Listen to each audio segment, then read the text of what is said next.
Apo, pasensya ka na kung naging pabigat lang ako sa'yo. Ano ka ba naman, Lola? Hindi ho kayo pabigat sa akin. Ako pa nga dapat magpasalamat sa inyo dahil inako mo ang responsibilidad na dapat ay ang mga magulang ko ang gumagawa. May naong sambit ni Alexa sa kanyang lola Pasita. Napapalunok naman ng laway ang matanda sa kamalungkot na napayuko. Bata pa lang, mulat na sa kahirapan si Alexa Montalban.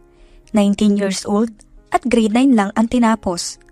Pera lang naman kasi talaga ang problema ng mga may hirap na kagaya niya.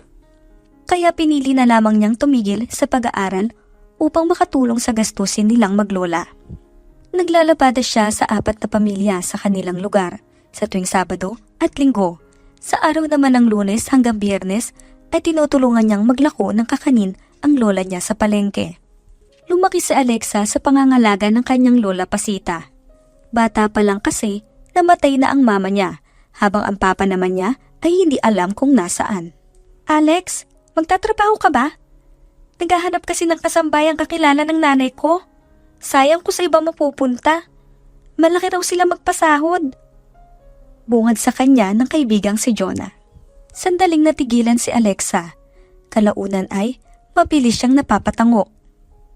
Saan yan, Jonah? Kailangan ko na rin yata maghanap ng trabaho. Kulang na kasi yung kinikita ko sa paglalabada. Tugon niya sa kanyang kaibigan. Sapat na sa kanilang matawag na matalik na magkaibigan dahil 7 taon na rin silang magkakilala. Papayag kaya si Lola? Subukan mo magpaalam, Alex. Papayag din yun. Tugon ng kaibigan niya. Hindi ka na ba talaga mapipigilan, Apo? Usisa sa kanya ni Lola Pasita habang nag-iimpake siya ng mga gamit. Marahas siyang bumuntong hininga bago tinabihan sa pag-upo ang lola niya. Lola, kailangan ko pong gawin to. Huwag po kayo mag-alala dahil ibinili na kita kay Jonah. Siya na po ang bahala rito habang wala ako. Sige, Apo. Kapag minamalatrato ka ng amo mo, umuwi ka dito kaagad, ha? Anang matanda, saka siya niyakap. Hindi alintana ang pawis at pagod na binabagtas ni Alexa ang labasan. Makarating lamang sa sakayan ng tricycle. 3 barangay lang naman ang madadaanan bago marating ang kanyang destinasyon. Kaya mo to, Alexa? Kausap niya sa sarili. Sakto naman, may paparating na tricycle at mabilis niya itong pinara. Makaraan lang din ng ilang minuto ay huminto na ang tricycle sa harap ng malaking bahay. Muli niyang tinignan ng hawak na papel upang siguraduhin tama ang address na napuntahan niya. Miss, kanina pa ako nilalamok dito kaya hintay ng pamasahe niyo. Anang tricycle driver. Nahihiya siyang napangiti saka mabilis inabot ang pera dito. Paano ba naman kasi tulala siyang napatingin sa malaking bahay. Pasensya na ho ulit, Manong. Pahabol niyang sigaw sa papalayong driver. Huminga muna siya ng malakas bago pindutin ang doorbell. Habang hinihintay siyang pagbuksan ay hindi niya maiwasang kabahan. Humigpit din ang hawak niya sa kanyang di kalakihang bag. Sino po sila? Napakurap-kurap si Alexa nang marinig ang magandang boses ng babae sa harap niya. Napalunok siya at wala sa sariling napabuka ang bibig nang masilayan ang magandang mukha nito. Miss, sino po? Ako po yung narekomenda ni Tita Susan na bagong katulong niyo, ma'am. Mabilis niyang tugon sa kausap. Ganun ba? Sige, pasok ka sa loob. Salamat po. Nahihiya niyang tugon. Sumilay naman ang ngiti sa labi nito, saka siya pinagbuksan ng gate. Lalong humanga si Alexa sa laki ng bahay nang tuluyang makapasok. Ako nga po pala si Alexa Montalban, ma'am. Pagpapakilala niya sa sarili. Emily, I'm Emily Mendez. By the way, 2 lang kami ng kapatid ko rito ang makakasama mo, maliban sa 2 kasambahay. Palagi kasing wala ang papa namin. Tumango si Alexa sa kapinasadahan ng tingin ang buong paligid. Hindi niya mapigilang mapahanga. Sa sobrang ganda at laki ba naman ng bahay, kahit sino pang kagaya niyang mahirap ang pumasok sa ganong kagandang bahay ay talagang mapapahanga. Who is she, Em? Kaagad na baling ang atensyon ni Alexa sa taong nagsalita. Kumibot ang labi niya nang makita ang madilim at walang kabuhay-buhay na mukha ng binata. Napako agad ang paningin niya sa matangos nitong ilong at medyo may kakapalan ang itim nitong kilay. Bumaba ang paningin niya sa mapupula at manipis nitong mga labi. Binayayaan din ito ng magandang katawan. Alexa Montalban? Sigurado ka ba sa babae na yan? Baka naman magnanakaw yan, Em. Tila biglang nagising sa pagmumuni-muni si Alexa nang marinig ang sinabi ng lalaki. Bigla ay nag-iba ang timpla ng aura niya, lalo pa at masama siyang tinitignan ng binata. Excuse me lang ho, sir. Oo, mahirap lang kami, pero hindi ho kami magnanakaw tulad ng iniisip nyo. Pariin niyang sabi. Umakyat ang dugo niya sa ulo dahil sa narinig. Oo, mahirap lang sila, pero never pa siyang nagnakaw. Dahil alam niya ang tama at kung ano ang mali.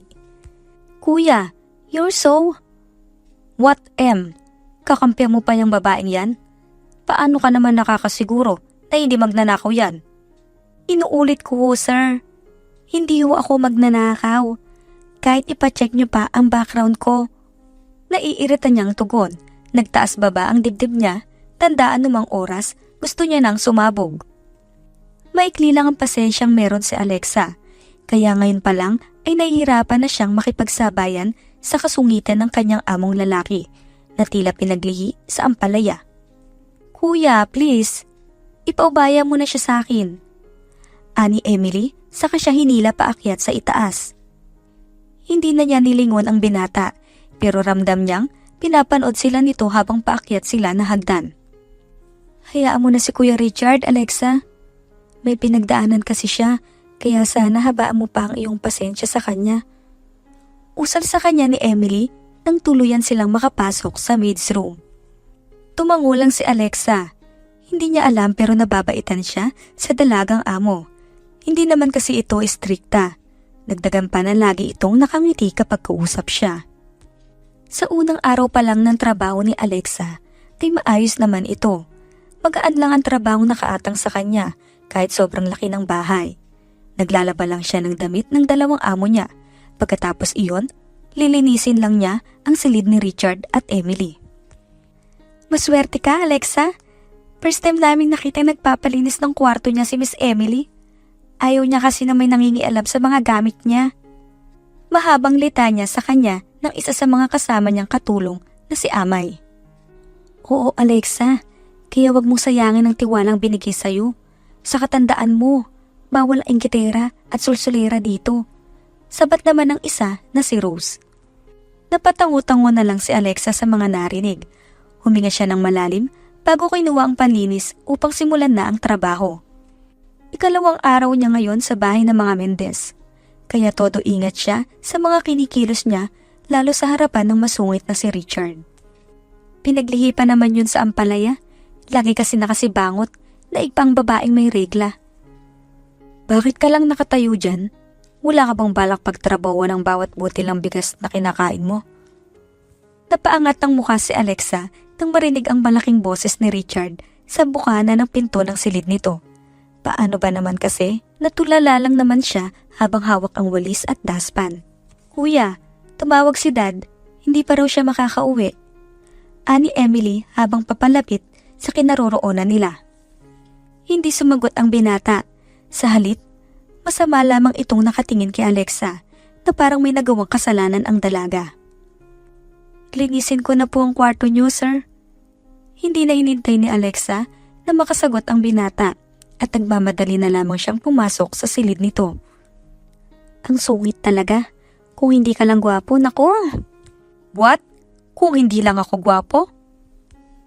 Natigilan si Alexa nang marinig ang pag-uulit nito sa sinasabi niya.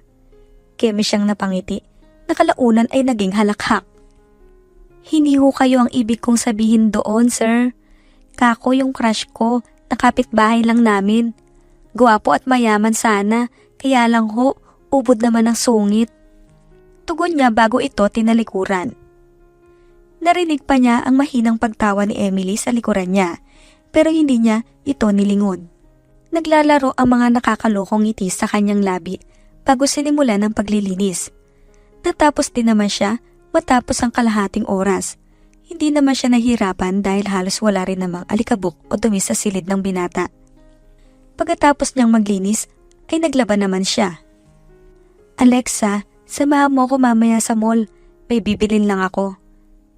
Bungad sa kanya ni Emily habang nakaupo siya sa labas ng bahay kung saan kaharap niya ay malaking puno ng mangga. Tumango siya at napalunok. Sige po ma'am. Just call me, Emily. Mas bagay sa akin yun. Nakangiti nitong sambit bago siya tinalikuran. Huminga siya ng malalim bago kinuha sa bulsa niya ang keypad na cellphone. Tinawagan niya si Jonah. Sinagot din naman ito sa kabilang linya. Kamusta na kayo dyan, John? Namimiss ko na kayo. Pungat agad niya sa kabilang linya. Ayos naman, Lex. Medyo matumal nga lang ang benta ni Lola.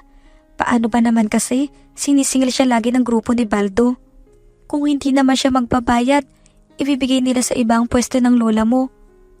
Malungkot na turan ng kaibigan niya sa kabilang linya.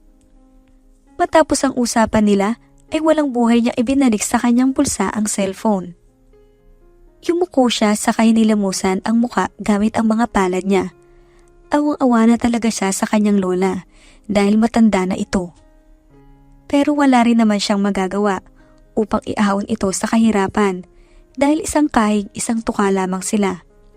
Kalaunan, tumingala siya sa kawalan sa kamariing kinuyom ang mga kamao. Napaisip siya, paano kaya kung kasama niya ang tatay niya? Maghihirap pa rin kaya sila? Mayaman kaya ito o kagaya lamang nila na kumikita lang nakakarampot na barya?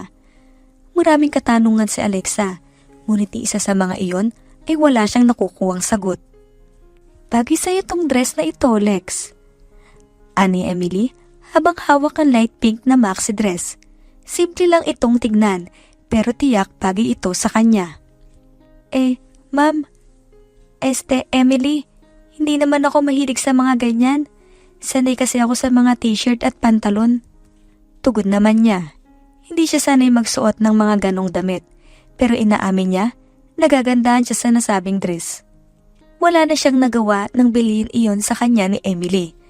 Marami-rami rin ang nabili ng dalaga sa kanya. Ayaw man sana niya iyon tanggapin pero mapilit ito. Sobra-sobra na to, Emily. Baka sabihin nila sinasamantala kong kabaitan mo. Anya na makapasok sila sa sala. Naabutan pa nila roon si Rose at Amay na kasalukuyang naglilinis ng mga picture frame na nakasabit sa dingding. Salamat dito, Em. Welcome. Tugon nito saka nagpaalam na pumasok sa silid nito. Tumungo muna si Alexa sa kusina para uminom ng tubig. Nang matapos ay dali-dali na siyang umakyat upang ihatid sa maid's room ang binili nilang damit ni Emily. Subalit natigilan siya nang marinig ang pagtatalo ng magkapatid. You spend your money just for that maid, Emily? Kuya, please. Open your heart naman. I know na sobrang sakit ang pinagdadaanan mo. Pero wag naman pati sa Alexa pag initan mo. Napalunok na sariling laway si Alexa nang marinig ang pinag-uusapan ng dalawa. Bago pa man siya mapansin ng mga ito, ay mabilis na siyang pumasok sa kwarto. Wala sa sariling napahawak siya sa kanyang noo habang pinagtagpi-tagpi ang dahilan kung bakit ganoon na lamang kalaki ang galit ng binata sa mga babae. Napakabitin naman niya. Kausap ni Alexa sa sarili. Marahas siyang bumuntong hininga bago nagpa siyang lumabas ng silid. Miss Manggagamit, just leave my sister alone. Dahil kung hindi, ako ang makakalaban mo. Napalingon si Alexa sa pinanggalingan ng boses. Otomatikong naghinang ang kanilang mga mata.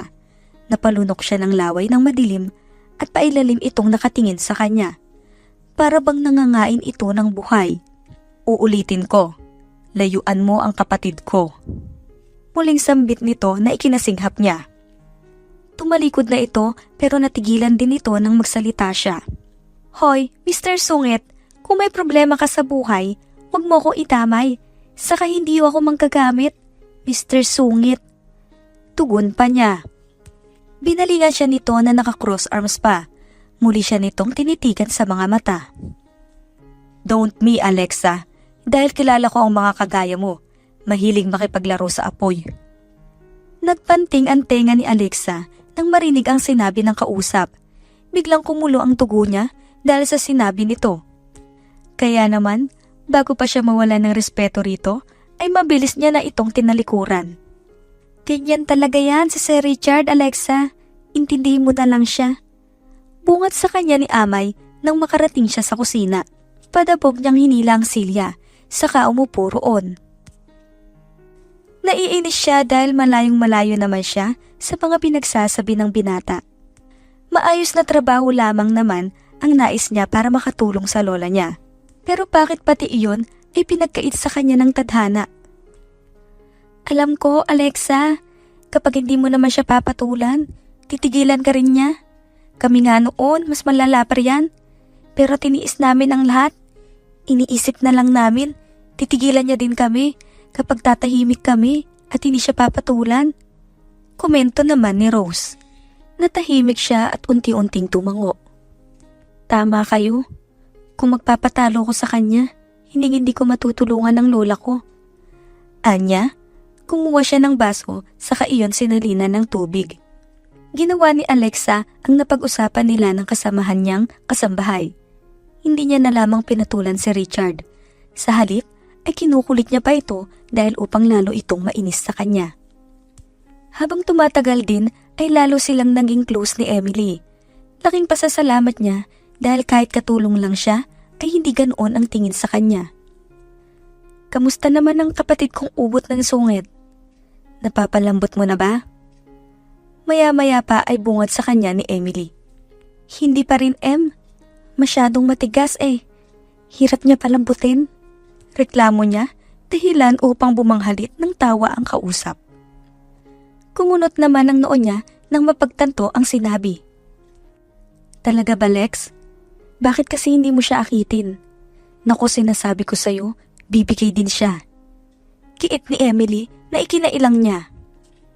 Hindi naman kasi siya ganong klaseng babae. Sa edad niyang 19, ni crush nga ay wala pa siya.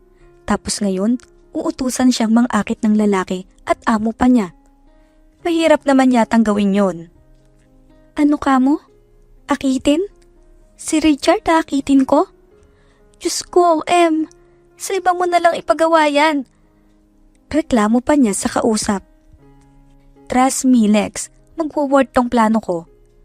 Kagat pa nito sa kanya, kalaunan ay nagpaalam na ito sa kanya. Kunting tiis pa, Lola. Magkakasama na tayo. Tiis-tiis lang muna sa ngayon. Bulong ni Alexa sa sarili bago tinungo ang men's room para makapagpahinga na. Kinabukasan, maagang ginising si Alexa ng alarm clock niya. 4:30 pa lang pero naligo na siya. Para mabilis niyang matapos ang gawain niya, mamaya kapag gising na ang mga amo niya. Magkape ka na, Lex, para may tapang kang harapin ang kasungitan ng boss mamaya. Untang sa kanya ni Amay nang makita siyang papalapit sa lababo. Nagsaing na ito at matapos na ring mag-init ng tubig. Kumuha siya ng cup at kutsarita. Pagkatapos lumapit siya sa cabinet kung saan nakalagay ang mga kape. Nang matapos ay mabilis siyang nagtimpla ng kape. Pakikuha nga yung tumbler ko, Amay. Pakilagyan na rin ng tubig. Natikilan si Alexa sa paghahalo ng kanyang kape nang marinig ang pamilyar na tinig. Dahan-dahan niya iyon nilingon. Napalunok pa siya nang makitang kabuuan nito. Nakasuot ito ng jogger pants at nakasalikulam. Bumakat tuloy ang malapandesal nitong abs. Heto na po, sir. Rinig niyang sabi ni Amay, pero wala roon ang isip niya dahil nakatitig lang siya sa dibdib ng binata. Thank you. Ana ng binata bago tumalikod. Baka in love ka na sa boss natin, Alexa. Naku, sinasabi ko sa'yo, wag mo nang pangarapin dahil masasaktan ka lang. Panimula ni Rose habang matamang nakatingin sa kanya. Wala sa sariling napailing siya hanggang sa tuluyang maglaho sa paningin niya ang binata. Daily routine na talaga ni Sir Richard ang magpapawis kada madaling araw, Lex. Nakalib kasi siya sa trabaho simula nung nawasak ang puso niya. Mahabang litanya ni Rose. Hindi na siya nagsalita pa. pero gumuhit ang ngiti sa mga labi niya nang may naisipang kalokohang gagawin. Sir, kain na. Nagluto ko ng ginataang tilapia. Paborito mo raw yun, sabi ni Emily. Nakangiting bungad niya sa binata pagpasok niya sa silid nito. Hindi siya nito sinagot at nanatili lang nakatitig sa screen ng laptop nito. Kaya naman, nilapitan niya ito at saka sinara ang laptop. What the hell, Alexa? Hindi ka ba nakakaintindi? Bakit ba ang kulit-kulit mo? Singhal lang nito sa kanya pero sa halip na magalit ay inismeran niya lang ito.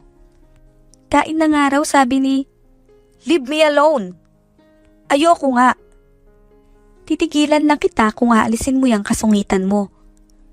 Nakangusong tugon niya rito, bagay na lalo lamang nitong kinagalit. Bullshit, Alexa. Huwag mong ubusin. Hindi ako natatakot sa'yo, Mr. Sungit. Inirapan niya ito bago tinalikuran. Kung ayaw mong kumain, edi wag. Anas niya sa kamalakas na sinara ang pinto ng silid nito. Sa bawat araw na nagbabangayan silang dalawa ni Richard, ay lalo rin siyang napapalapit dito. Hanggang sa hindi niya namamalayan, ay namimiss niya ng kasungitan nito. Parang hindi kumpletong araw niya kung hindi niya ito maaasar palagi. Subalit lingid sa kaalaman ni Alexa, ay ganon din ang nararamdaman ni Richard. Hinahanap nito ang presensya niya, para bang may kulang sa pagkatao nito kung hindi niya ito kinukulit. Nagpaalam si Alexa na lumabas upang bumili ng personal niyang gamit sa store.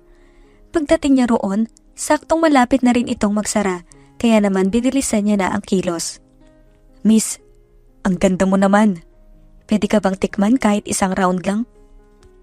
Oo nga, miss. Paisa-isa lang kami ng kaibigan ko. Sisiguraduhin namin na hindi mo malilimutan ang ipapalasap namin sa'yo. Nag-init ang mga tenga ni Alexa nang marinig ang katagang iyon mula sa dalawang lalaking nakasalubong niya kanina. Pumalik pala ang mga ito at tinabol siya. Patid ni Alexa na lasing ang mga ito at anumang oras ay magagawa ng mga iyon ang ninanais sa kanya. Nagsimula ng manginig ang tuhod niya at pinagpawisan rin siya ng malapot. Kaya naman, walang pasabing tumakbo siya para makalayo sa dalawa. Subalit nahablot siya ng isa sa mga lalaki, dahilan upang mabitawan niya ang hawak niya na plastik. Ang damot mo naman, miss. Maayos kaming humingi sa'yo. Tatalikuran mo lang kami. Anang lalaki, medyo may katandaan na. Gusto niya yata mas exciting, pre. Nakangiting sambit naman ng isa na butas-butas pa ang suot na maong. Maawa kayo! Itawan niyo ako!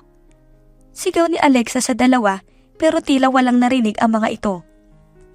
Nagpalinga-linga siya sa paligid. Nagbabaka sakali siyang may makitang tao. Subalit ni isa ay walang dumaraan. Sumigaw lamang siya ng sumigaw hanggang sa mamaos na siya. Tulong! Tulungan niyo ako! Muli niyang sigaw. Nangihina na siya dahil sa pagpupumiglas habang hawak-hawak ng dalawang lalaki. Let her go. Napalingon si Alexa sa pinagmulan ng pamilyar na boses. Napalunok siya ng laway nang nasilayan ng madilim at galit na mukha ni Richard habang papalapit sa kinaroroonan nila. Richard! Bulong niya habang unti-unting naglandas ang luha sa kanyang pisngi. Uy, may tagapagligtas ka pala, miss. Galing naman. Nakangising turan ng lalaking medyo may katandaan. Pabalya siya nitong binitawan sa hinarap ang bagong dating. Angas mo ah, sino ka ba? She's mine. Kung ayaw niyong maagang mahiwalay sa mahal niyo, layuan niyong babaeng pag-aari ko. Walang buhay na sagot ni Richard sa lalaki. Napaawang naman ang labi ni Alexa nang marinig ang sinabi nito. Walang nagawa ang dalawang lasing na lalaki kundi tumalikod. Saka lang din nakahinga nang maluwag si Alexa nang tuluyang mawala sa paningin niya ang dalawa. Are you alright? Ani ni Richard sabay sugod sa kanya ng yakap. Dahil sa ginawa ng binata ay lalong bumalong ang luwas sa kanyang mga mata. Sa pagkakataong iyon ay nakayakap na rin siya ng binata. Kalaunan ay niyaya na siya nitong umuwi. Pagdating nila sa bahay, tahimik lamang silang nakaupo sa sala, habang si Richard naman ay tila hindi alam ang gagawin. Anong ginagawa mo sa labas? Untang nito sa kanya. Mariing naglapat ang mga labi nito na tila nagpipigil lang ito ng galit sa kanya. Hindi siya nakasagot. Pinagsiklop niya ang dalawang kamay dahil bagya pa rin siyang nanginginig. Hindi pa rin kasi siya nahihimasmasan dahil sa pangyayaring yon. Anong nangyari? Bungad sa kanila ni Emily habang papalapit sa kanaroroonan nila. Ikaw nang bahala sa babaeng yan. Kinurot-kurot ni Alexa ang hinduturo niya dahil sa takot.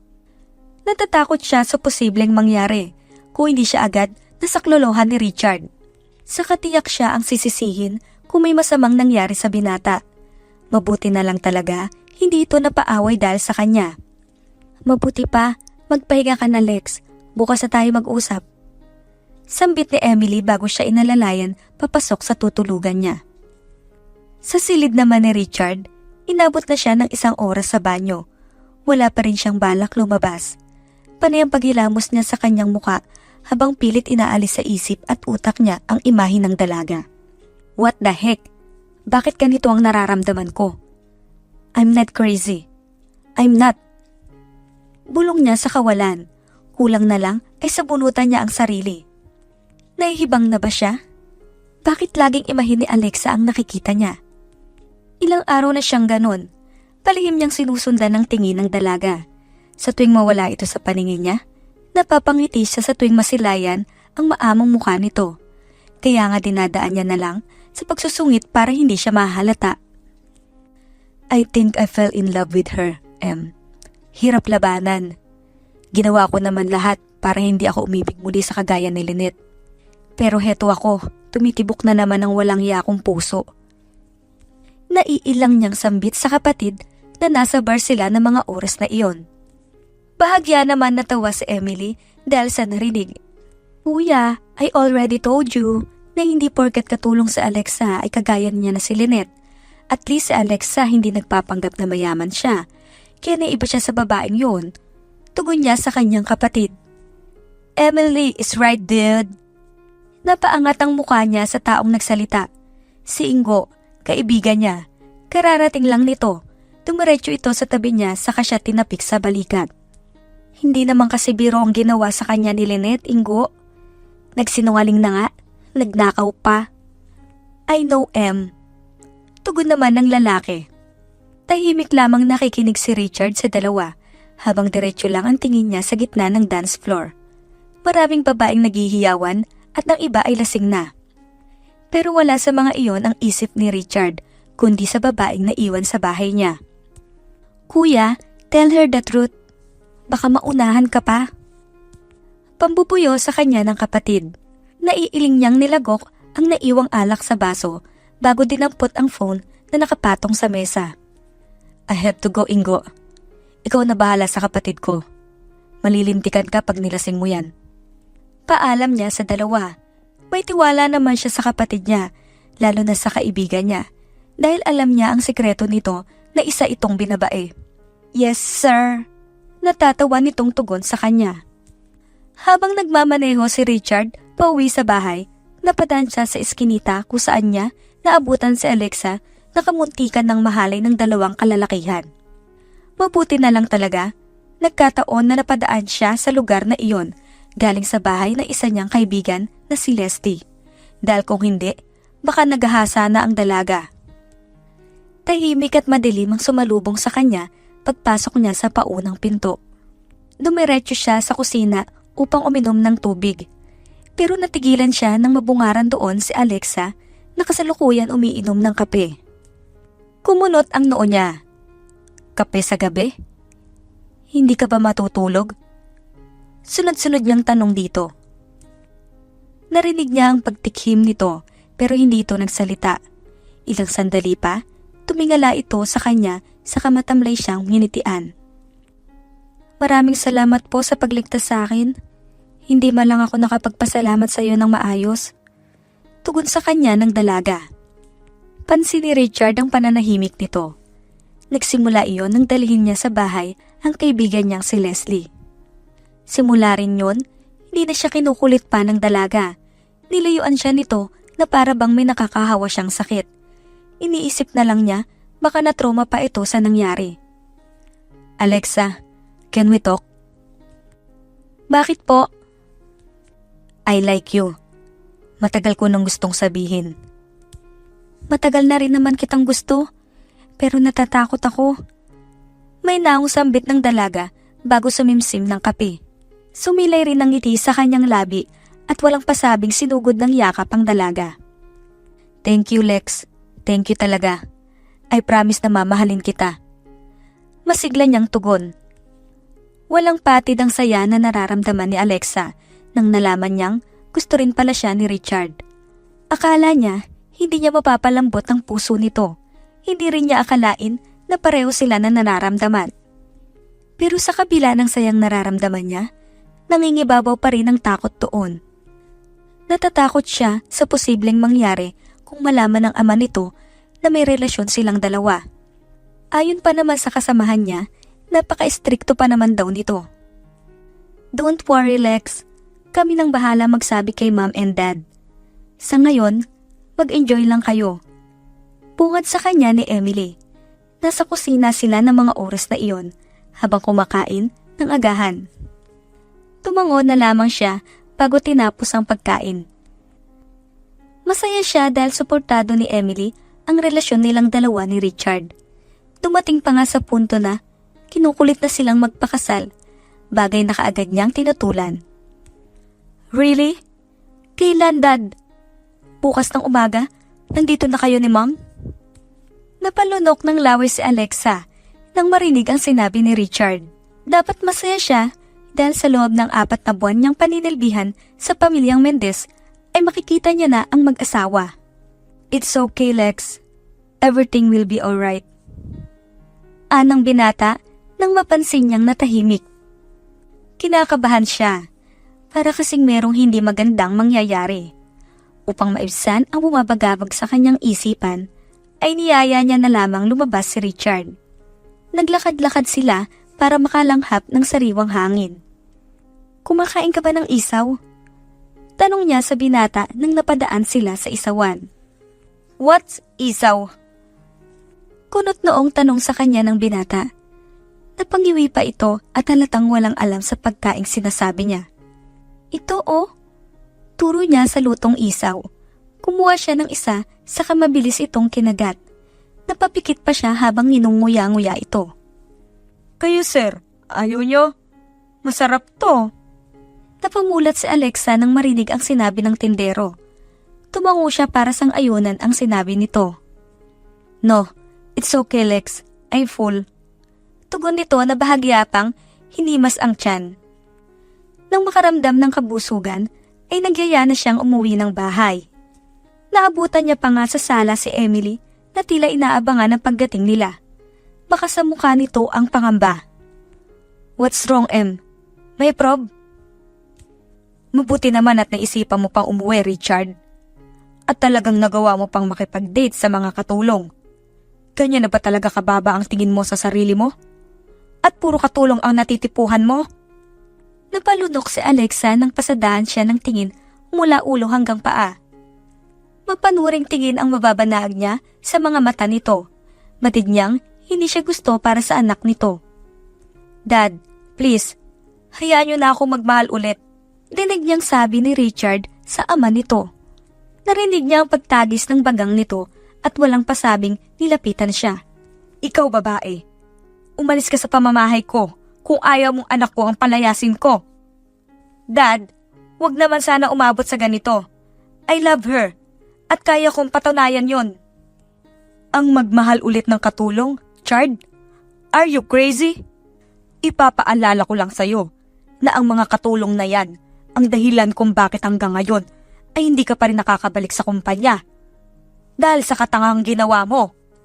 Anito sabay kuha ng cellphone sa bulsa nito. Ramir, malaki na ang mga anak natin. Huwag mo ipagdamot sa kanila. Manahimik ka, Laika. Singhal ni Mr. Mendez sa asawa nito. Natahimik si Alexa na ikuyom niya ang dalawang palad. Hindi niya inaasahan na ganon katindi ang galit ng ama ng binata sa mga kagaya niyang kasambahay. Dad, iba si Alexa sa babaeng yun. Pagtanggol naman sa kanya ni Emily, pero wala pa rin itong silbi. Dahil lalo lamang iyon lumala. Huwag kang mangialam dito, Emily. Kung ayaw mong pati ikaw ay palayasin ko. Pumikit siya sa kamatapang na hinarap si Mr. Mendez. Ang daming madadamay kapag nagmamatigas siya, pero wala siyang lakas ng loob na lumayo sa binata dahil mahal niya ito. Mawalang galang lang ho, Mr. Mendez. Hindi naman ho yata nagdiktahan niyo ang kaligayahan ng mga anak niyo. Sagot niya na siyang dahilan upang makatanggap siya ng sampal mula rito. Masakit, mainit at kalaunan ay mahapde, pero baliwala ang mga iyon sa kanya. Dad! Sigaw ni Richard at mabilis siyang tinaluhan. Huwag mo kong pangaralan, babae. You're just a maid. Dad, please, hayaan mo na kami. Singit naman ni Richard, hinawakan nito ang kamay niya, saka siya hinila papasok sa silid nito. No, Richard. Hindi ka pa ba nadala? O baka naman gusto mo pang kaladkarin ko palabas ng bahay ang babae na yan? Banta pa nito at ikinamilog ng mga mata ni Alexa. Desidido na talaga siyang palayasin. Kapag nangyari iyon, ay alam niyang hindi na sila magkikita ng binata.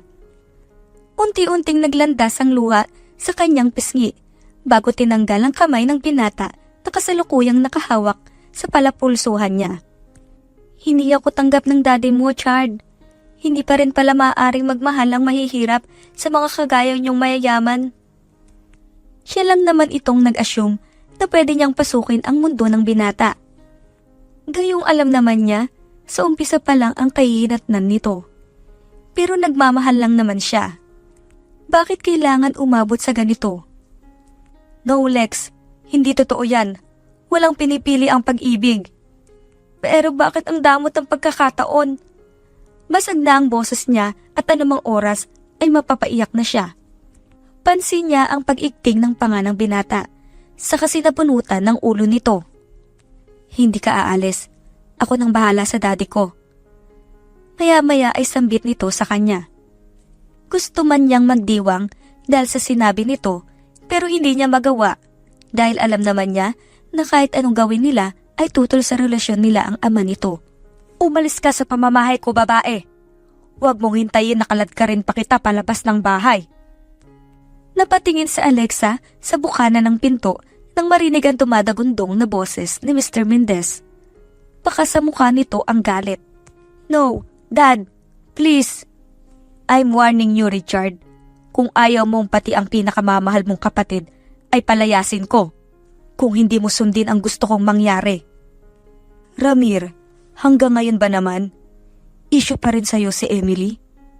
Singit ng ina ni Richard. Tuluyan nang nanlumo si Alexa nang marinig ang sinabi ni Mr. Mendez. Ayaw niyang magkawatak-watak ang pamilyang napamahal na sa kanya. Kaya siya na lang ang iiwas. How dare you? Hindi mo maloloko ang anak ko. Kasambahay ka lang na gustong perahan ng anak ko, kaya ngayon pa lang, umalis ka na sa pamamahay ko. Mahina, ngunit mariing bulong sa kanya ni Mr. Mendez, habang kasalukuyan siyang nagsasampay ng mga damit na nilabhan niya. Nakailang lunok din siya ng laway bago binilisan ang ginagawa. Subalit laking gulat niya nang hablutin siya nito at hinila palabas ng bahay. Umalis ka na habang wala pa rito ang mga anak ko. Hindi ka nababagay rito. Sigaw nito nang tuluyan na siyang nakaladkad palabas ng gate. Mr. Mendez, maawa po kayo. Huwag niyo naman po gawin sa akin to.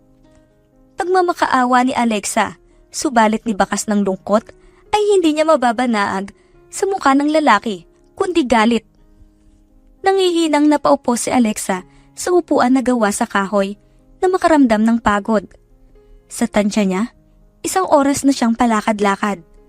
Hindi na niya alam kung saang lugar na siya napadpad.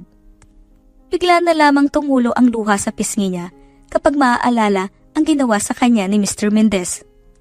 Patawarin mo ko, Chad, pero mas mabuti na rin to. Ayokong ako ang dahilan ng pagkasira ng pamilya niyo. Kausap niya sa sarili bago nagpatuloy sa paglalakad. Pinagpag niya ang suot na kukupasing pantalon hanggang sa tuluyang makarating sa bahay nila. Diyos ko naman, Lex, bakit hindi mo ako tinawagan para masundo kita? Sermon sa kanya ng kaibigan na si Jonah. Nang tuluyang makarating sa bahay nila, Tanging hagulgol lamang ang naging sagot niya sa kaibigan. Patawad, Apo. Hindi ko alam na pangit na pala ang pagmamaltrato sa iyo ni Mr. Mendez. Singit naman ng kanyang lola. Malungkot siya nitong hinitian bago siya niyakap ng mahigpit. Ayos lang po yun, Lola. Bumalik na lang ako sa paglalabada. Tugon niya sa kanyang lola. Sa bahay ng mga Mendez, mahigit 3 oras nang naghihintay si Richard sa labas ng kanilang bahay. Na nagbabaka sakaling pumalik si Alexa. Subalit ni anino nito ay hindi na niya nasilayan. Bumalik ka na, Alexa. Namimiss na kita. Bulong niya sa kawalan. Umigting ang panga niya habang matamang pinagsiklop ang mga kamay. Naiinis siya sa kanyang ama pero hindi niya kayang kontrahin ang nais nito. Naiintindihan naman niya na concern lang sa kanya ang daddy niya pero hindi niya rin kayang talikuran ang dalaga. Wala na tayong magagawa, Kuya Chard. Kilala mo si daddy. Kapag nagbanta yun, ay ginagawa niya. Bungad sa kanya ni Emily na nasa sala sila ng mga oras na iyon. 1 linggo na siyang wala, Em. Gusto ko siyang hanapin. Pero ayaw ko ring madamay ka sa problemang pinasok ko. I told you, Kuya, na ayos lang ako. Saka hindi problema si Alexa. Tandaan mo yan. Pinagbantaan sila ng kanilang ama na huwag makipagkita kay Alexa kung ayaw nilang masira ang buhay nito. Kaya wala silang magawa kahit kating-katinang hanapin ni Richard ang dalaga. Patawarin mo ako, Apo. Noon ko pa sana ginawa ang bagay na ito. Kumunot ang noo ni Alexa nang marinig ang sinabi ng kanyang lola Pasita. Napako ang mga mata niya sa hawak nitong isang pirasong lumang papel na kasalukuyang nakatupi. Wala sa sariling, napalunok siya ng laway nang unti-unting iabot sa kanya ang papel. Kumabog ang dibdib niya habang binubuklat ang lumang papel.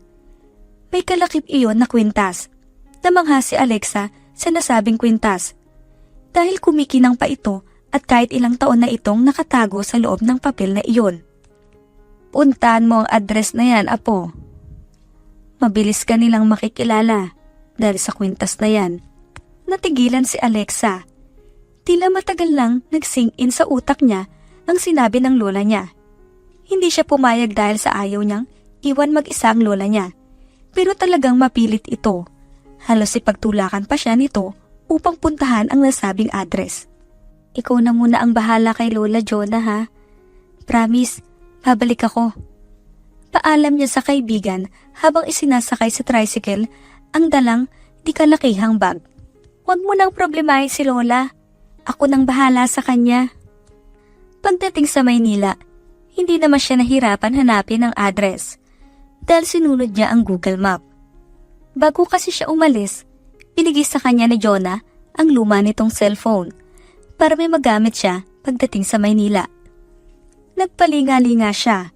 Halos malula siya sa laki ng mansyon na nasa harap niya.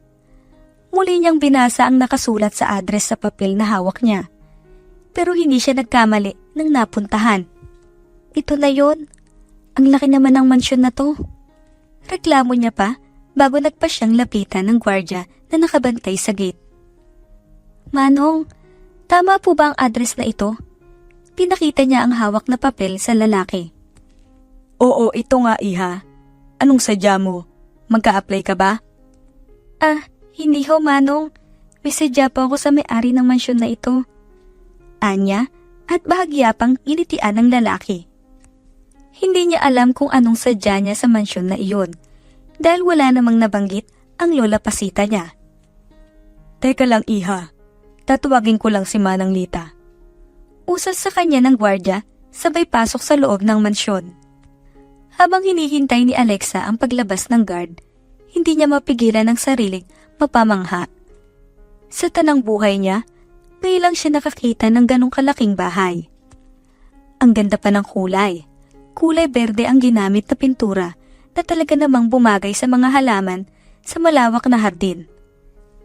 Nakakaagaw pansin din ang malaking swimming pool sa bandang dulo at may malalaking puno na nakapalibot dito.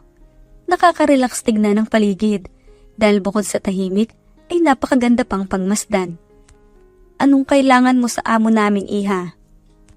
Napatingin si Alexa sa babaeng nagsalita. Nakasuot ito ng eyeglass at ibang suot na uniform sa ibang katulong. Alam na agad niya ang posisyon nito sa mansyon na yon. Tumikhim si Alexa saka inabot sa mayordoma ang hawak na papel. Kalakip na roon ang kwintas. Pakibigay po ang kwintas na yan sa boss nyo, Manang. Ang boss namin? Bakit? Anong kailangan mo sa kanya? Sunod-sunod na tanong sa kanya ng mayordoma. Napangiwi siya. Dahil maging siya man, ay wala ring idea kung bakit siya napunta sa address na binigay ni Lola Pasita. Basta na lang niya, sinunod ang sinabi ng matanda. Pinapasok siya ng mayordoma sa loob ng mansyon. Hindi niya akalain na mabait ito sa kanya. Panay rin ngiti nito sa kanya sa tuwing mauhuli siyang nakatingin sa kung saan. Lalo siyang namangha dahil sa ganda ng mansyon. Sa isip niya, ilang bilyon kaya ang naubos ng mansyon na yon. Nasa ganon siyang posisyon na makarinig siya ng mga yabag na nagmula sa kung saan. Nagpalinga-linga lang siya, napalunok siya ng laway na makita ang papalapit sa kinauupuan niya na isang lalaki medyo may katandaan na. Sa tansya niya, nasa 50 na ang edad nito. Nakailang lunok pa siya ng laway na maghinang ang kanilang mga mata. Sa hindi malamang dahilan ay para bang nakaramdam si Alexa ng kaginhawaan. May kailangan ka raw sa akin, iha. Untag nito sa kanya.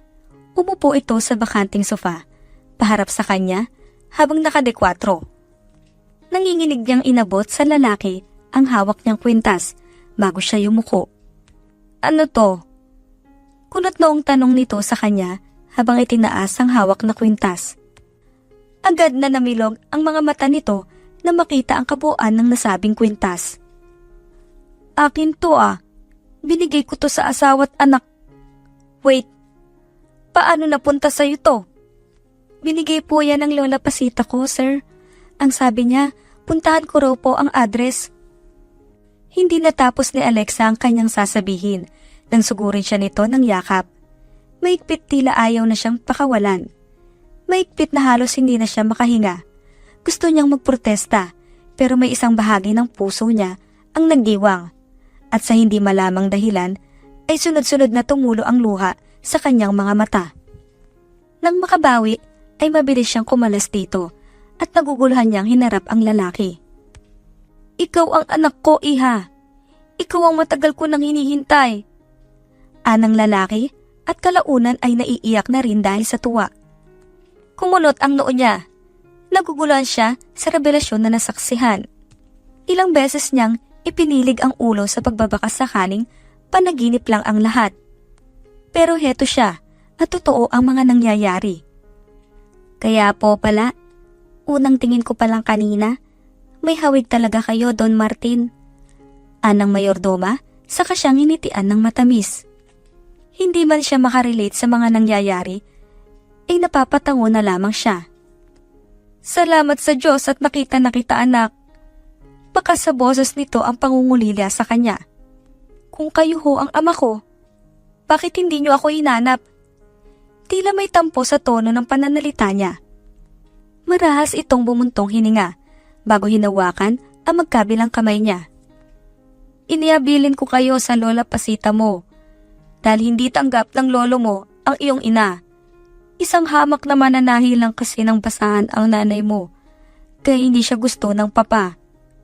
Malungkot na turan ng kanyang ama. Napapalunok ng laway si Alexa nang marinig ang sinabi ng ama. Pinahid niya ang isang butil ng luha na naglandas sa pisngi niya. Dahil mahal namin ang isa't isa, nagpasya kaming magsama sana. Pero nahuli kami ng lolo mo at pinagbantaan kayong patayin kung itutuloy namin ang pagmamahalan naming dalawa. Naguunahan muli sa pagpatak ang mga luha ni Alexa sa kanyang mga mata. Sumikdo ang kirot at sakit sa dibdib niya nang maalala ang ginawa sa kanya ni Mr. Mendez. Parang bumabalik lang ang lahat ng senaryo. Kung ano ang ginawa sa kanyang ina noon, ay ganon din ang nangyari sa kanya ngayon. I'm so sorry kung wala akong nagawa para ipaglaban kayo. Ayokong mawala kayo, kaya kahit sobrang sakit, nagtiis ako. Kalimutan na ho natin yun, pa. Ang mahalaga po, magkasama na tayo. Naiiyak niyang sambit bago ito niyakap.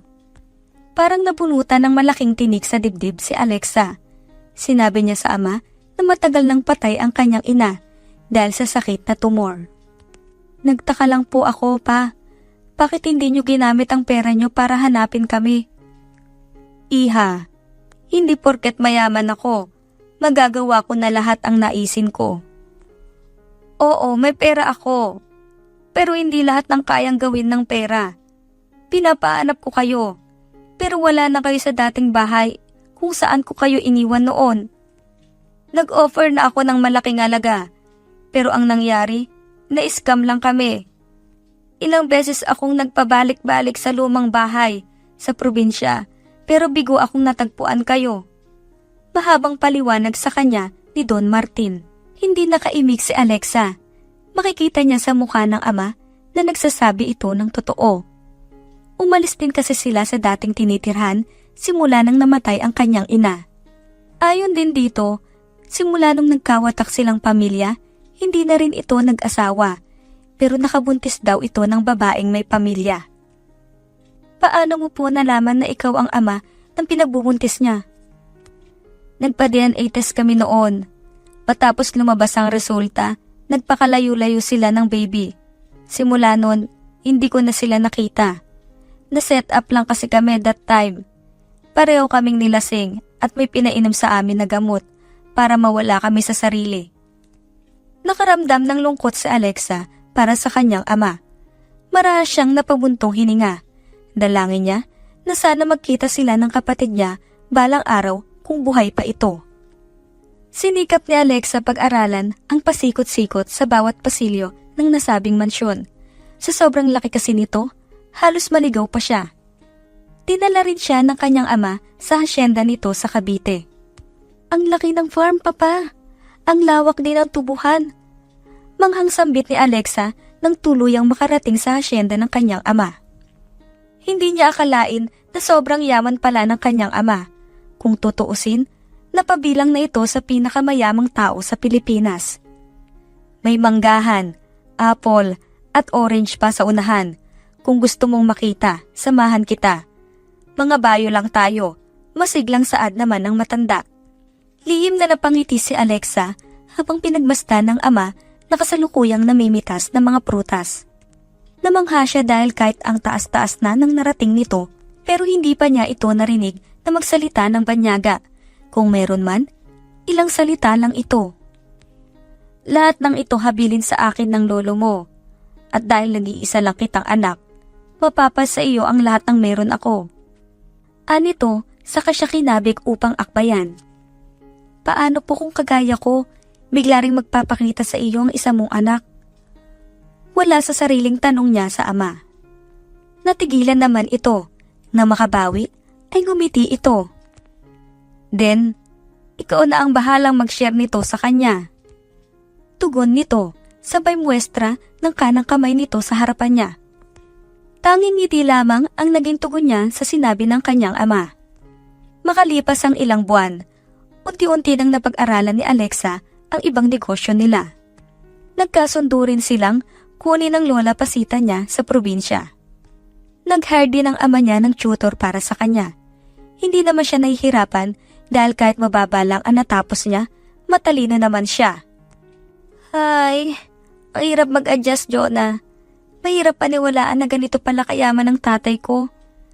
Anya, sabay dampot ng baso na naglalaman ng orange juice. Masanay ka na, Alex. By the way, kumontak ba sa'yo si Richard? Siguro naman hindi ka naapihin ni Mr. Mendez kapag nalaman niyang mas mayaman ka pa pala kaysa sa kanila. Mr. Mendez? Parang pamilyar sa akin ang pangalan. Bakit? May ginawa ba sa'yo, Iha? Napaurong ang dila ni Alexa. Tamimiss na niya ang binata pero wala pa siyang lakas ng loob para magpakita rito. Yang anak mo, Martin, pinalayas ng kanyang amo dahil may relasyon sila ng anak nito. Singit ng kanyang lola. Oo nga po, tito. May ibang mayayaman talaga na porket katulong yung isang tao, tingin nila patay gutom na. Sabat naman ng kaibigan niya. Napatingin siya sa kanyang ama nang marinig ang pag-igting ng panga nito. Then, resbakan natin sila. Po? Resbakan? Paano po? Tanong niya sa nakangiting ama. Kumunot ang kanyang noo nang mapagtanto ang ibig nitong sabihin. Nakaramdam tuloy siya ng kaba dahil sa sinabi nito. Resbakan ng ama niya, si Mr. Mendez? Paano kung magkagulo sila? Mabait naman ang asawa ni Mr. Mendez, pero wala ring nagawa para tulungan ako. Hindi nga siya nakaimik nang kalat ka rin ako ng asawa niya palabas ng gate. Naging sunod-sunuran lang sila sa bawat sasabihin sa kanila ni Mr. Mendez. Salaysay niya. Ilang saglit pa, napansin niya na may kausap ang papa niya sa cellphone nito. Napatingin siya sa lola niya, na ngayon ay tahimik lang itong nakikiramdam sa kanila. Sa kabilang banda, tahimik na pinagmasdan ni Richard ang kanyang cellphone. Nagbabakasakali siyang tawagan siya ni Alexa. Ilang buwan na siyang ganun at hindi makausap ng maayos. Bumalik din ang pagiging mainitin ng kanyang ulo.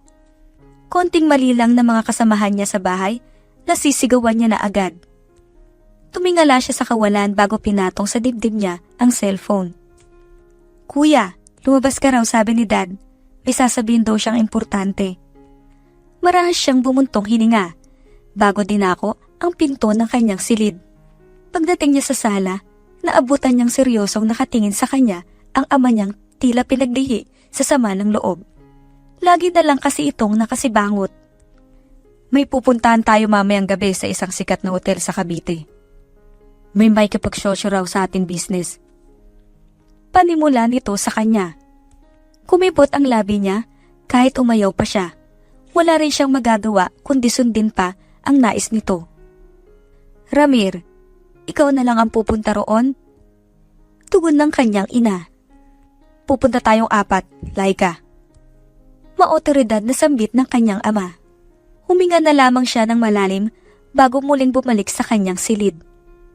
Walang buhay siyang humiga sa kama habang iniisip ang babaeng dahilan ng kalungkutan niya ngayon. Ilang saglit pa, nakatanggap siya ng mensahe galing sa kaibigan niya na si Leslie. Sa halip na mag-reply, binagsak lamang niya ang phone sa ibabaw ng kama. Grabe sa ganda, friend! Ikaw na talaga ang Miss Beautiful in this world! Nakangiting sambit ni Jonah habang sinusuyod ng tingin ang kabuuan ni Alexa. Napapailing na lamang si Alexa habang pinagmasdan ng sarili sa malaking salamin. Hindi niya may pagkakailang maganda nga siya. Lumitaw ang ganda niya sa simpleng casual, off-shoulder blue dress na suot niya. Diyos ko, Day! Ikaw na talaga! Muling hirit sa kanya ni Jonah nang bahagya pang pumapalakpak. Ewan ko sa'yo. Naiiling niyang tugon dito bago nagpa siyang lumabas ng kwarto. Nakahanda na rin ang kanyang ama pagdating niya sa malaking sala. Silang tatlo lang ng kaibigan niya ang pumunta. Nagpaiwan na si Lola Pasita dahil matanda na raw ito para sa ganoong mga event. Hindi na lamang niya pinilit ang kanyang lola sa gusto nitong mangyari. Nasa hotel na sila ng mga oras na iyon. Wala siyang idea kung bakit siya dinala roon ng kanyang ama. Basta ang sabi nito, may kikitain daw silang kasosyo sa negosyo. Nakahanda na rin daw lahat doon. Wait, Lex, may super poging papalapit. Kilala mo ba siya? Takang tanong ni Jonah sa kanya. Napalunok siya ng laway na makitang papalapit nga sa kinaroroonan nila. Subalit muli siyang lumunok ng laway na makita kung sino ito.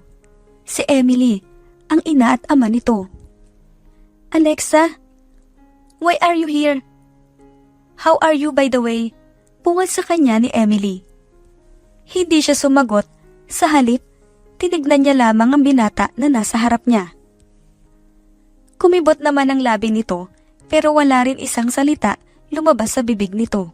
Guys, abanyo lang ako. Rinig niyang paalam ni Mrs. Mendez sa mga anak. Go ahead, ma'am. Sagot ni Emily sa ina. Kitang-kita niya ang pag-igting ng panga ni Richard. Ilang sandali pa, niyakap siya nito. Chard, ang daddy mo. Sita niya sa binata, pero parang wala naman itong pakialam sa halip niyakap pa siya ng mahigpit. Teka Alex, siya ba yung sinasabing boyfriend mo? OMG, ang pogi naman. Tili ni Jonah dahilan upang makurot niya ito sa singit. Are you okay? I'm sorry kung wala akong nagawa para ipaglaban ka. Seryosong turan sa kanya ng binata. Napalunok siya ng laway nang mapansin ang isang butil ng luha sa gilid ng mga mata nito. Nang tiningnan siya ni Mr. Mendez, ay mataman lamang itong nakatingin sa kanya. Para bang kinikilatis ang kabuuan niya habang bahagyang nakakunot noo. Iha. Napalingon si Alexa nang marinig ang boses ng kanyang ama. Lumapit sa kinatatayuan nila si Don Martin. You, ikaw ang nagpatawag sa amin? Ani ni Mr. Mendez na ang tinutukoy nito ay ang kanyang ama. Ako nga, Mr. Mendez. Tugon naman ni Don Martin. Pansin ni Alexa ang kakaibang tensyon sa dalawa habang matamang nakikipagtitigan si Mr. Mendez sa kanyang ama. Para bang may malaking atraso ang Don sa kaharap. Your daughter? Maya-maya ay tanong ni Mr. Mendez sa kanyang ama.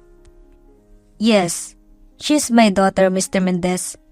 Long-lost daughter. Nakangiting sagot naman ng kanyang ama. Nakita niyang natigilan si Mr. Mendez. Para bang nahihiya ito. Inisa-isa niyang pasadahan ng tingin ng paligid. Pansin niya rin na bahagyang natigilan si Emily. Pero nang tignan niya si Richard ay tumango ito sa kamalapad ang ngiting iginawat sa kanya. Nakangiting umakyat sa entablado si Don Martin upang mag-share ng maikling speech para sa lahat ng dumalo sa simpleng okasyon na ginanap nila sa hotel. Hindi tayo parehas ng pinagmulan, pero mahirap noon na yumaman dahil sa sipag at tiyaga nila. Meron naman, ipinanganak na talagang may kaya sa buhay ang mga magulang nila. Pero sa lahat ng struggle na pagdaanan ko sa buhay, isa lang ang palagi kong pinapaalala sa sarili ko.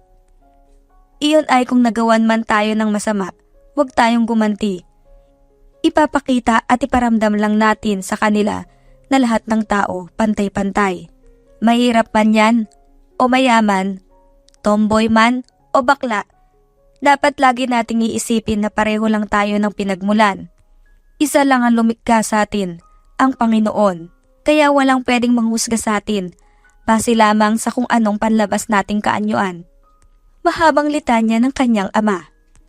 Nagpapalakpakan naman ang mga taong naroon. Merong nagbubulungan at napapatango habang isinisigaw ay ang pangalan ng Don. Magandang pangaral po yan sa mga mata pobre, Don Martin.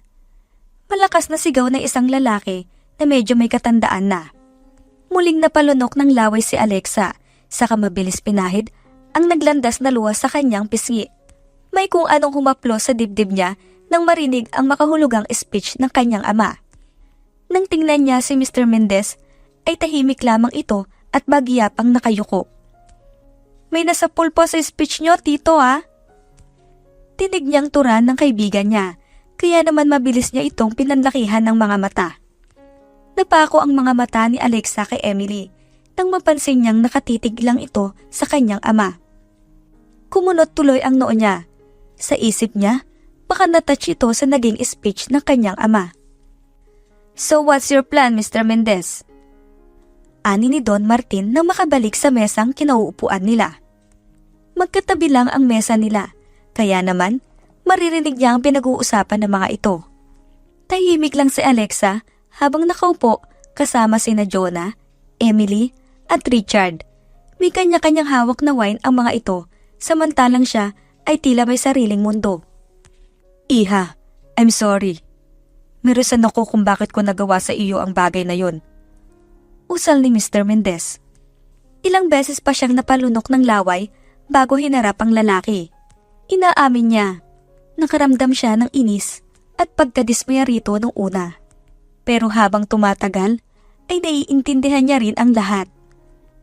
Naloko na sa unang pagkakataon si Richard noon. Pinaibig siya ng babaeng iyon at pinasakay sa mga palad nito ang anak ko. Ang masaklap pa, ninakawan pa kami.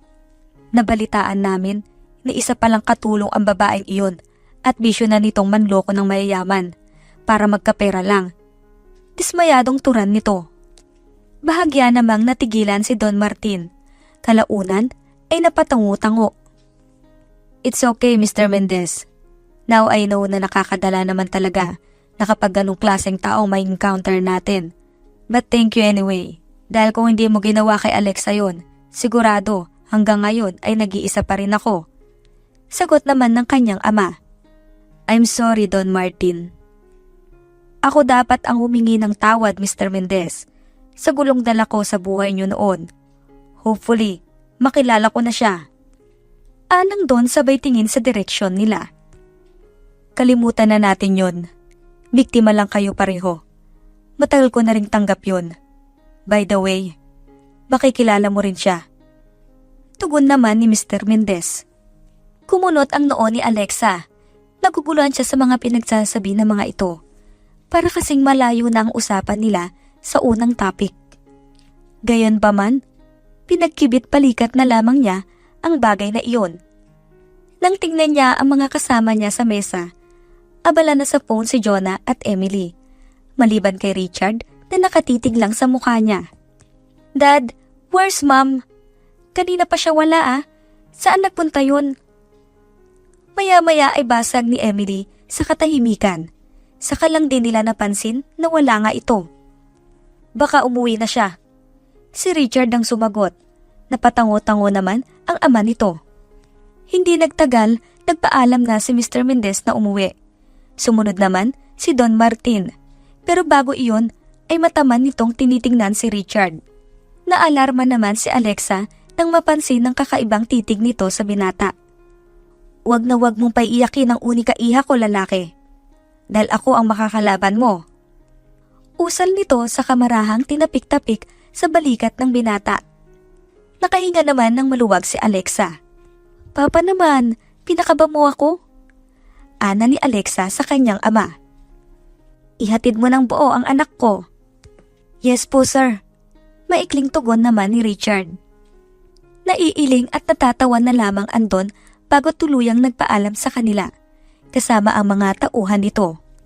Pero sandali itong tumigil sa paglalakad, saka tinapunan ng tingin ang direksyon ni Emily, at tipid itong ngumiti bago umalis.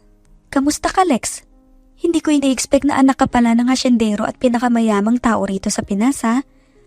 Untag sa kanya ni Emily. Tipid siyang ngumiti. Ayos naman, Em. Medyo nag-a-adjust pa rin ako. Maikli niyang tugon sa kausap. Gaya pa rin ba tayo ng dati? Natigilan si Alexa nang marinig ang katagang iyon mula sa lalaking kaharap. Kumibot ang labi niya. Ang totoo, miss na miss niya ito, pero hindi lang siya nagpapahalata kanina dahil naroon ang ama niya. Wala naman nagbago, Chard. Mahal na mahal pa rin kita. Nakangiti niyang sambit. Narinig niya ang bahagyang pagtikhim ni Jonah na ngayon taas kilay na siyang tinignan. Kukuha lang ako ng wine, Lex. Paalam nito. Samahan na kita. Presenta naman ni Emily. Nagkatinginan na lang silang dalawa ni Richard habang sinusundan ng tingin ng dalawa. Ilang sandali pa ay naramdaman ni Alexa ang init nitong palad na nakapatong sa kanyang kamay. I miss you, Lex. Para na akong baliw nung iniwan mo ako sa bahay. Gustong-gusto kong hanapin ka pero... Tintindihan ko yon, Chard. Putol niyang sasabihin dito. So, when ba ang kasal? I'm sure na ako ang maid of honor niyan. Kiit ni Emily na bahagyang pang nakataas ang isang kilay habang nakatingin sa kanya. Uy, sino ka? Ako ang maid of honor ni Alexa, no? Ako ang kaibigan niya at hindi ikaw. Kunot noong apila naman ni Jonah. Sabay pa nilang binaba ang hawak na wine sa kahinarap ang isa't isa. Ako ang maid of honor ni Alex and I'm sure of that. Maarting sambit ni Emily. As if naman kung papayag ako, no? Stop it, guys. What's wrong with you, Em? Bakit ka nakikipagtalo sa pagiging maid of honor? Sabat naman ni Richard sa usapan ng dalawa. Naiiling na lamang si Alexa habang pinapanood ang dalawa na kasalukuyang nagbabangayan tungkol sa kasal umano nilang dalawa ni Richard na sila rin nag-imbento. Sa bahay ng mga Mendez, habang hinahalo ni Laika ang tinimpla niyang kape, Biglang sumagi sa isip niya ang nangyaring matagal na sana niyang ibinaon sa limot. Pero paano naman niya magagawa yun kung may nag-uugnay pa rin hanggang ngayon? Sana sinabi mo na sa kanya ang totoo kanina. Hindi yung umalis ka. Chance mo na yon kanina, Laika. May karapatan si Emily na malaman ng totoo. Pungad sa kanya ng asawa na si Ramir. Seryoso itong nakatitig sa kanya at baka sa mukha nito ang pagsisisi sa mga nagawa nitong pagkakamali.